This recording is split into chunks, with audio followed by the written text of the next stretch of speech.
दोस्तों, कभी कभी हमारी ज़िंदगी में कुछ ऐसे इंसान आते हैं जो हम पर कुछ ऐसे एहसान करके चले जाते हैं जिनके एहसान हम उनके मरने के बाद भी कभी नहीं भूलते। मेरे कहने का तात्पर्य यही है कि कुछ रिश्ते ऐसे होते हैं जो हमारे लिए खून से बढ़कर है। ये साबित भी हो जाता है। दोस्तों, मेरी आज की कहानी इसी बेस्ड है। तो चलो शुरू करते हैं छूकर मेरे दिल को का अगला भाग, जिस कहानी का नाम है वो चित्रकार। रात के कुछ 1:15 बजे थे।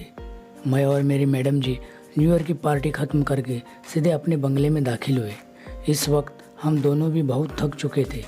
थके हुए आवाज़ में ही मैडम जी ने मुझसे कहा, ओम, कल मेरी जितनी भी शूटिंग की डेट्स है वो सभी डायरेक्टरों को फ़ोन करके कैंसिल करवा देना। कल का पूरा दिन मैं आराम करना चाहती हूँ। यह कहकर वो मेरी तरफ देखने लगी। मुझे गौर से देखने के बाद वो मुझसे कहने लगी, और हाँ, कल तुम भी आराम कर लेना, आज तूने भी बहुत काम किया है, और जाने से पहले मेरा मोबाइल स्विच ऑफ करना मत भूलना। हमारी मैडम जी का हुक्म यानी किसी कमान से निकले हुए तीर की तरह उसका और मेरा नसीब एक जैसा ही समझ लीजिए, आदेश का पालन करना। मैं मोबाइल स्विच ऑफ ही करने जा रहा था कि इतने में ही मोबाइल की बेल बजती है। बेल की आवाज़ मैडम जी भी सुनती है। मोबाइल के स्क्रीन पर इंस्पेक्टर गायतोंडे जी का नाम देखते ही मैंने तुरंत रिसीव किया। मैडम जी ने इशारा करते हुए मुझसे कहा कि किसका फ़ोन है। मैंने तुरंत कहा, इंस्पेक्टर गायतोंडे जी का। यह नाम सुनकर मैडम जी मोबाइल अपने हाथ में लेकर आगे कहते, हाँ बोलिए गायतोंडे जी साहब।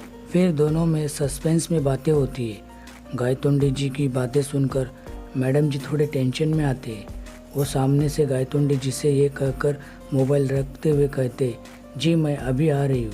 फिर वो मेरी तरफ देखकर आगे कहती है, ओम गाड़ी निकालो, हमें तुरंत इस वक्त बाहर जाना होगा। मैडम जी का पल में तौबा और पल में माशा, ये रवैया मेरे भी कुछ समझ में नहीं आया। उनके कहने पर मैंने गाड़ी निकाली और उन्होंने मुझसे जो एड्रेस कहा उस एड्रेस पर मैं गाड़ी लेकर गया। 10 मिनट में हम दोनों गायतोंडे के पास पहुँचे।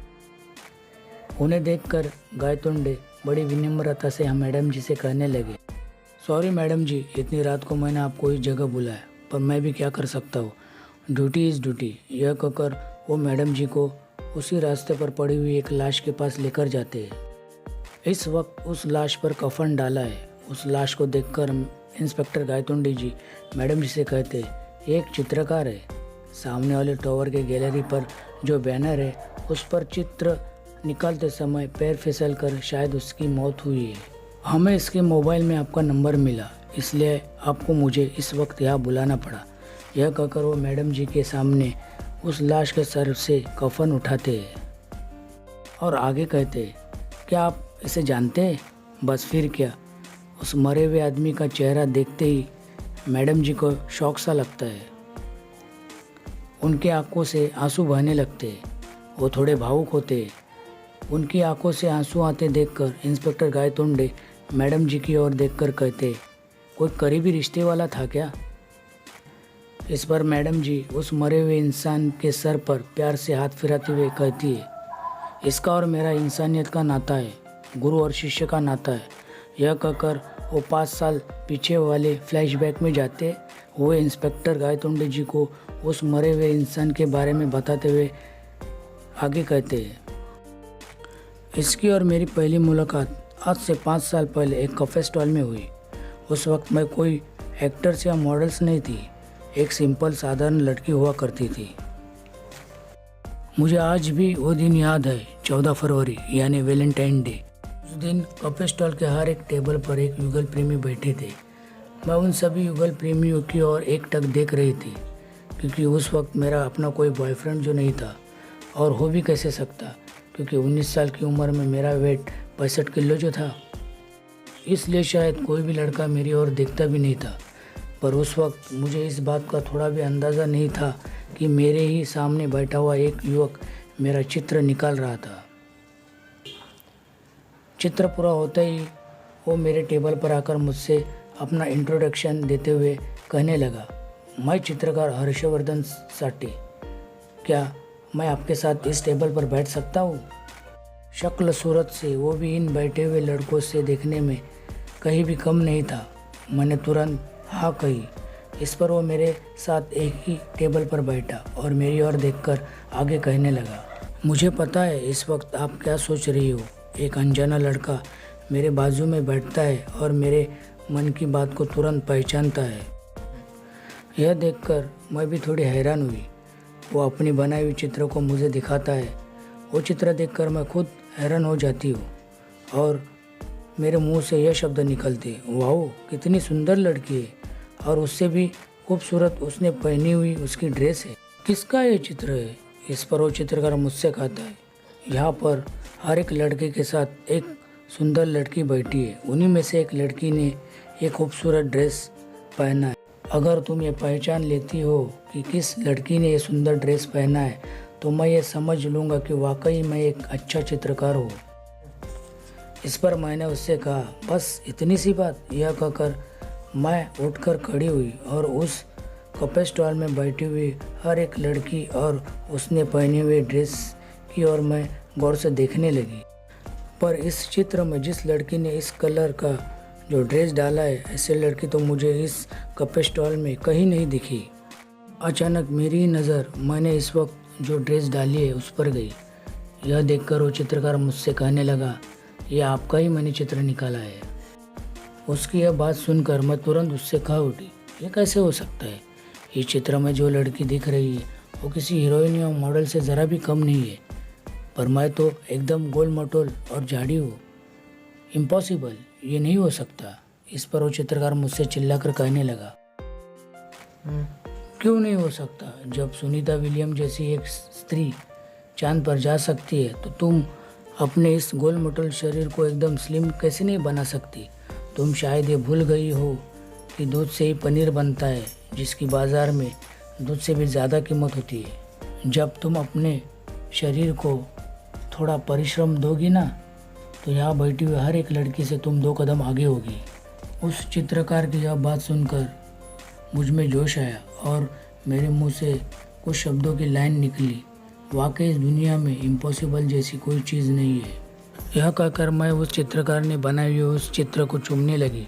फिर मेरे मुंह से उस चित्रकार के लिए ये वाक्य निकले, भगवान ने हर इंसान को उसकी मंजिल तक पहुंचाने के लिए कोई न कोई तो रास्ता ज़रूर बनाया है। आज आप ही के रूप में मुझे वो रास्ता मिल गया। मैं आज आपसे ये वादा करती हूँ, मैं इस दुनिया की सबसे सुंदर लड़की बनकर दिखाऊंगी। फिर वो उस चित्रकार का हाथ पकड़ते हुए कहती है, थैंक्स, आज आपने मुझे एक नया कॉन्फिडेंस दिया। हर इंसान को ये कभी भूलना नहीं चाहिए, ये रात के बाद हमेशा सवेरा ही आता है। देखना, तुम्हारा एक कदम आने वाली नई पीढ़ी के लिए एक गौरवशाली होगा। Best of luck. अब मैं चलता हूँ। वो जाने ही वाला था, इतने में मेरे मुंह से वाक्य निकले, क्या मुझे आपका मोबाइल नंबर मिलेगा? क्योंकि जब मैं अपने काम में कामयाब होगी तो सबसे पहले मैं आपको ही धन्यवाद करूँगी। इस पर वो चित्रकार कहता है, मैं अपना नंबर किसी को नहीं देता। मुझे थैंक्स, मैं आपका आभारी हूँ। ये शब्द सुनने में मुझे अच्छा नहीं लगता। हाँ, अगर आप मुझे अपना नंबर दे सकती हो तो दे दो। कल अगर आप कोई बड़ी शख्सियत हो जाएगी तो आपका नंबर देखकर मुझे वाकई बड़ी खुशी महसूस होगी। आज मैंने अपनी इस छोटी सी उम्र में एक ऐसे इंसान को देखा जो दूसरे की खुशी में अपनी खुशी ढूंढता रहा। उसके कहने पर मैंने तुरंत उसे अपना नंबर दिया। नंबर लेने के बाद उसने मेरी ओर देखकर कहा, चलता हूँ, ज़िंदगी रही तो फिर मुलाकात होगी। आज मुझे इस बात का पता तो ज़रूर चला कि भगवान कभी ना कभी तो हमसे मिलकर चला ही जाता है, वो चाहे सुख में हो या फिर दुख में। बस उसे पहचानने वाली नज़र होनी चाहिए, क्योंकि आज ये चित्रकार मेरे लिए किसी भगवान से कम नहीं था। उस चित्रकार के जाने के बाद मैंने अपने खुद को इस सांचे में डाला कि दुनिया मुझे देखते ही रही। एक्सरसाइज से मैंने अपना वेट 65 से 35 के आसपास लाया, एकदम जीरो फिगर की। सब मुझे देखकर हैरान हो गए, क्योंकि मैं खुद क्या से क्या हुई इस बात का मुझे भी विश्वास नहीं हुआ। पहले मिस इंडिया बनी, फिर मिस एशिया और फिर मिस वर्ल्ड बनकर मॉडल की दुनिया में आकर मचा दिया, और आज मैं एक सक्सेसफुल अभिनेत्री बन गई। मुझे हमेशा यही लगा, कामयाब होने के बाद वो चित्रकार मुझे एक बार तो फ़ोन ज़रूर करेगा, इसलिए मैं अपना मोबाइल नंबर कभी चेंज नहीं किया। पर कहते हैं ना, फरिश्ते एहसान नहीं जताते। मेरी दिलो तमन्ना यही रही कि एक बार मैं उससे मिलूं ताकि मैं दिल से उसे थैंक्स कहूँ। यह कहकर मैडम जी के आंसू उस मरे हुए चित्रकार के गालों पर जाकर गिरते हैं। उनकी ये कहानी सुनकर इंस्पेक्टर गायतोंडे जी भी थोड़े इमोशनल हो गए और उनके मुंह से भी ये बात निकली, वाकई भगवान इंसान को एक ही बार मिलते हैं। गायतोंडे जी की यह बात सुनकर मैडम जी उनसे कहते हैं, गायतोंडे साहब, अगर इनके इस दुनिया में कोई भी अपने रिश्ते वाले नहीं है तो मुझे इनका अंतिम संस्कार अपने हाथों से करने की आप इजाज़त दीजिए, क्योंकि आज मैं जिस शिखर पर हूँ वो सिर्फ इन्हीं की वजह से। इस दुनिया में गलत रास्ता दिखाने वाले तो हमें हर मोड़ पर मिलेंगे। पर यह कहकर हमारी मैडम जी की आंखों से आंसू बहने लगे। यह देखकर इंस्पेक्टर गायतोंडे हमारी मैडम जी को थोड़ा दिलासा देते हुए उनसे कहते, मैडम जी, मैं आपकी भावनाओं को समझ सकता हूँ। अगले दिन मैडम जी उस चित्रकार का अंतिम संस्कार ऐसे करते जैसे कि वो उनके घर का कोई सदस्य था। यह सब देखकर मेरे ही आंखों से पानी बहने लगा। उस चित्रकार की जलती हुई चिता की ओर देखकर मेरे ही मुंह से ये वाक्य निकले कि खरंच जो आवडतो सर्वांना तोची आवडे देवाला। दूसरे दिन मैडम जी अपने घर के मंदिर के बाजू के दीवार पर उस चित्रकार की फ़ोटो लगाती है। वो खुद अपने हाथों से उस फोटो पर हाथ चढ़ाती है और फोटो को नमन करती है। फिर वो मेरी तरफ देखकर कहती है, ओम, गाड़ी निकालो, शूटिंग पर जाना है। तो दोस्तों, कैसे लगी आपको मेरी ये कहानी? इस कहानी के ज़रिए मैं आप सभी से यही कहना चाहूँगा कि कभी कभी हमारी ज़िंदगी में कुछ ऐसे इंसान आते हैं जिनकी अच्छी बातों से हमारी ज़िंदगी संवर भी जाती है। ऐसे लोगों के एहसानों को हमें कभी भूलना नहीं चाहिए। तो दोस्तों, फिर मिलते हैं छूकर मेरे दिल को के अगले भाग में। तब तक सेफ रहो, सुरक्षित रहो, क्योंकि कोरोना आज दिन ब दिन बढ़ते जा रहा है। उसे अगर मारना है तो रोज़ हमें अपने साथ सुरक्षितता और जिम्मेदारी, इन दोनों हथियारों को पास रखना होगा।